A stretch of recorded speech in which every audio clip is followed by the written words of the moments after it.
Israel Iran সংঘাত ক্রমশ বৃদ্ধি পাচ্ছে। বেসামরিক স্থাপনা ক্ষতিগ্রস্ত হচ্ছে এবং বেসামরিক হতাহতের সংখ্যা বাড়ছে, যা নিরাপত্তা পরিস্থিতিকে আরও ভয়াবহ করে তুলেছে। প্রসঙ্গত, ইরান ইসরায়েলের সংঘাতে চীনের জড়িয়ে পড়ার গুঞ্জন চলছে। বলা হচ্ছে গোপনে অস্ত্র দিচ্ছে চীন। ইরানের রাজধানী তেহরানে বেইজিংয়ের একটি কার্গো বিমান নামার পর থেকেই শুরু হয়েছে এমন জল্পনা কল্পনা। মিডিয়ার প্রতিবেদনে দাবি করা হয় ওই বিমানটি আকাশে থাকতেই ট্রান্সপন্ডার বন্ধ করে দিয়েছিল, যাতে রাডারে সেই বিমানের অস্তিত্ব ধরা না পড়ে। সেই থেকেই ডানা মেলেছে নানা গুঞ্জন। তাহলে কি গোপনে ইরানকে বিপুল পরিমাণ অস্ত্র সরবরাহ করছে চীন? নির্ভরযোগ্য সূত্র না থাকলেও ভারতীয় গণমাধ্যম ইন্ডিয়া.com বেশ গুরুত্ব দিয়েই ওই বিমান অবতরণের খবর প্রকাশ করেছে। স্যান্ডেলিনা সো, রূপচর্চায় আভিজাত্য।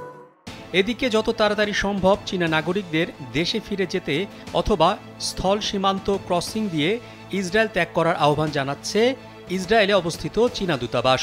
দূতাবাস সম্ভাব্য বিপদের ইঙ্গিত দিয়ে চীনাদের দ্রুত আত্মরক্ষামূলক পদক্ষেপ নিতে তাগাদা দিচ্ছে। মঙ্গলবার দ্য টাইমস অব ইসরায়েল এ তথ্য জানায়। চীনা দূতাবাস বলছে ইসরায়েলে নিরাপত্তা পরিস্থিতির অবনতি হয়েছে এবং ইসরায়েলি আকাশসীমা এখনও বন্ধ রয়েছে, তাই স্থল সীমান্ত ক্রসিং দিয়ে চীনাদের ইসরায়েলি সীমানা অতিক্রম করতে বলা হচ্ছে।